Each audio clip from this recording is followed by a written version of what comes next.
364 দিনে পড়ল ডিএ আন্দোলনকারীদের আন্দোলন। সদুত্তর না এলে 29 তারিখ থেকে লাগাতার ধর্মঘটের ডাক দিয়েছে আন্দোলনকারীরা। আপনারা জানেন, ডিএ এর দাবিতে আন্দোলন চলছে। প্রায় 364 দিনে পড়ল ডিএ আন্দোলনকারীদের এই আন্দোলন। যদি সদুত্তর না মেলে প্রশাসনের কাছ থেকে, তাহলে 29 তারিখ থেকে লাগাতার ধর্মঘটের ডাক দিলেন আন্দোলনকারীরা।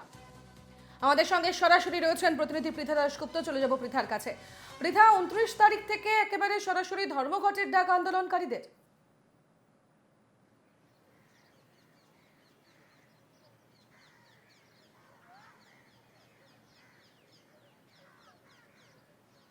দেখো, সবচেয়ে গুরুত্বপূর্ণ খবর যেটা, যে ডিএ আন্দোলনকারী যারা শহীদ মিনারে অস্থায়ী মঞ্চ করে রয়েছেন 364 দিন, 115 ঘন্টা পার হয়ে গেছে তাদের অনশন চলছে এবং এখনো পর্যন্ত তারা কোনো সদুত্তর পাননি। এভাবে ব্যানারে তুমি দেখতে পাচ্ছ 9টার সময় 115 ঘন্টা পার হয়েছে এবং বকেয়া ডিএর দাবি তো রয়েছে, পাশাপাশি আরো বিভিন্ন দাবি রয়েছে। স্বচ্ছভাবে নিয়োগ।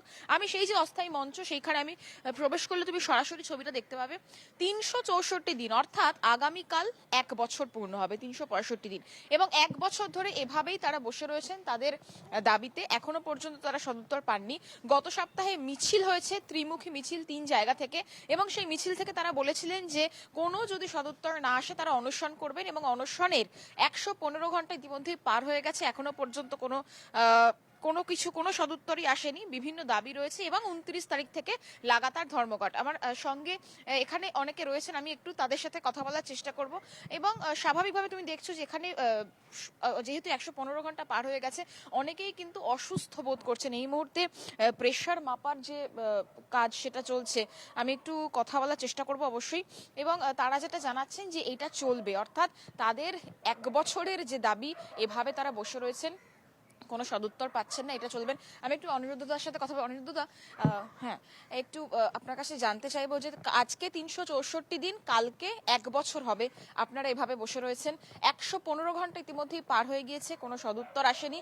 তো 29 তারিখ থেকে লাগাতার ধর্মঘট। তারপর আমরা লাগাতার ধর্মঘট করছি, কারণ সরকার কোনোভাবেই আমরা কথা শুনছে না। কতবার আমরা একদিনের ধর্মঘট করেছিলাম, গত 10ই মার্চ কর্মবিরতি হয়েছে, কিন্তু আমরা দেখছি যে সরকারের কোনো রকম হুঁশ নেই।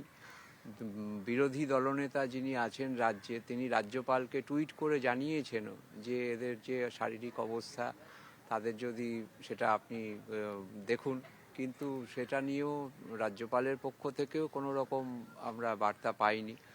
তো স্বাভাবিকভাবেই সরকার এই যে উপেক্ষার মনোভাব নিচ্ছে, তো তার বিরুদ্ধে আমাদের যে দাবিগুলি রয়েছে সেগুলি সবই তো সামাজিক দাবি। যে মহার্ঘ ভাতার সঙ্গে রাজ্যের দৈনিক মজুরি যুক্ত আছে। আমাদের মহার্ঘ ভাতা 1% বাড়লে দৈনিক মজুরি 6 টাকা বাড়ে, তাহলে সেটা যদি 4% বাড়াতে 22 টাকা বেড়েছে। তো সেখানে যদি আমাদের 40%, 10 গুণ বাড়ানো হতো, তাহলে রাজ্যে মজুরি বৃদ্ধি পেত 220 টাকা দৈনিক। এবং এই সারা ভারতবর্ষে অন্য রাজ্যগুলো এই হারে মহার্ঘ ভাতা, মানে এআইসিপিআই অনুযায়ী মহার্ঘ ভাতা দেয় বলেই কিন্তু সেখানে দৈনিক মজুরি বেশি। এখানে যেটা 400 টাকা দৈনিক মজুরি, ওখানে সেটা 800 টাকা, 1000 টাকা।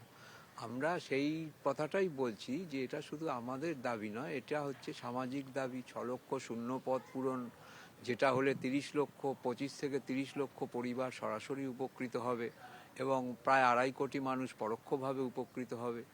আর অনিয়মিত কর্মচারী যারা 5,000, 8,000 টাকায় কাজ করছেন, তাদের সরকারি দপ্তরে নিয়মিতকরণ যেভাবে বিহারে করা হলো, যেভাবে উড়িষ্যায় করা হলো, পাঞ্জাবে করা হয়েছে, এখানে যদি হয় তাহলে রাজ্যবাসী হিসেবে আমাদের মাথা উঁচু হবে। এবং পশ্চিমবঙ্গবাসী যখন ভিন রাজ্যে যান, তাদের কথা শুনতে হয়, চিরকুট মন্ত্রী, চোর মন্ত্রী, এসব আপনাদের রাজ্যে। এটা তো লজ্জা আমাদের পক্ষে, পশ্চিমবঙ্গবাসীর পক্ষে লজ্জার জন্যই আমরা এই অনশন, এবং তাদের যাতে বিবেকবোধ জেগে ওঠে, আমরা সেই চেষ্টা করে যাই। কিন্তু অনশন করে তো দেখা যাচ্ছে যে অসুস্থ হয়ে পড়ছেন অনেকে, এবং আপনারও দেখছিলাম যে প্রেশার মাপার কাজ চলছে।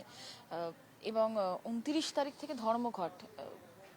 ধর্মঘট করলেও তো কোনো মানে সমাধান সূত্র কি, 1 বছরে তো কোনো সমাধান সূত্র বেরোয়নি, সেক্ষেত্রে ধর্মঘটের তো একদম শেষ, মানে অনশন, ধর্মঘট, সব পথ শেষ, এরপরে কি?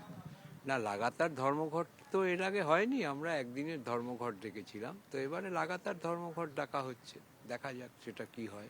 পৃথা, সেক্ষেত্রে ওনাকে একবার প্রশ্ন করো যে মুখ্যমন্ত্রী কিন্তু এর আগে বলেছিলেন যেহেতু উনি বিভিন্ন রাজ্যের কথা তুললেন, সেক্ষেত্রে দাঁড়িয়ে পশ্চিমবঙ্গের ক্ষেত্রে মুখ্যমন্ত্রী মমতা বন্দ্যোপাধ্যায়ের বক্তব্য ছিল যে প্রত্যেকটি রাজ্যের ভিন্ন ভিন্ন পলিসি রয়েছে, সেক্ষেত্রে পশ্চিমবঙ্গেরও ভিন্ন পলিসি, সেই কারণেই এই ডিএর পার্সেন্টেজ বাড়ানো যাচ্ছে না।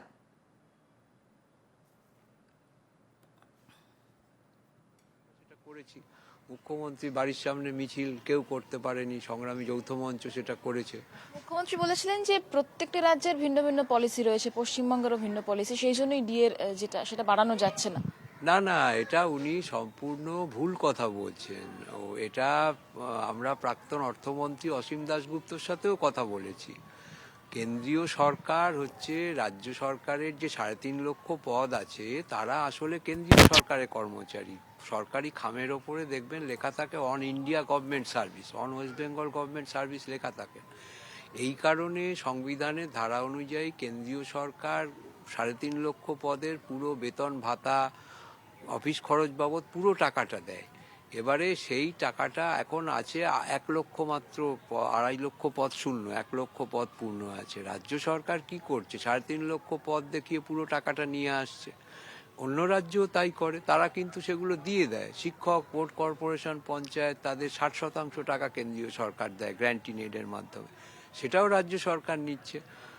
সংবিধানে বলা আছে যে কোনো রাজ্য সরকার যদি বেশি দিতে পারে, মানে কেন্দ্রীয় সরকারের থেকে, একসময় পশ্চিমবঙ্গে বেশি ছিল, ন্যূনতম বেতন পশ্চিমবঙ্গ অর্থাৎ থেকে এখন সারা দেখার ভারতের যে থেকে বেশি ছিল। এই মুহূর্তে চলছে অনশন, এরপর তারা ধর্মঘটের ডাক দিয়েছেন। এখন দেখার যে এই আন্দোলন কোথায় গিয়ে দাঁড়ায় এবং তারপর তাদের দাবি অনুযায়ী রাজ্য সরকার কি সিদ্ধান্ত নেন। ধন্যবাদ পৃথা। আমরা সরাসরি কথা বলছিলাম প্রতিনিধি পৃথা দাশগুপ্ত, ধর্মতলার সংগ্রামী যৌথ মঞ্চের একেবারে আন্দোলন মঞ্চের সামনে থেকে ছিলেন।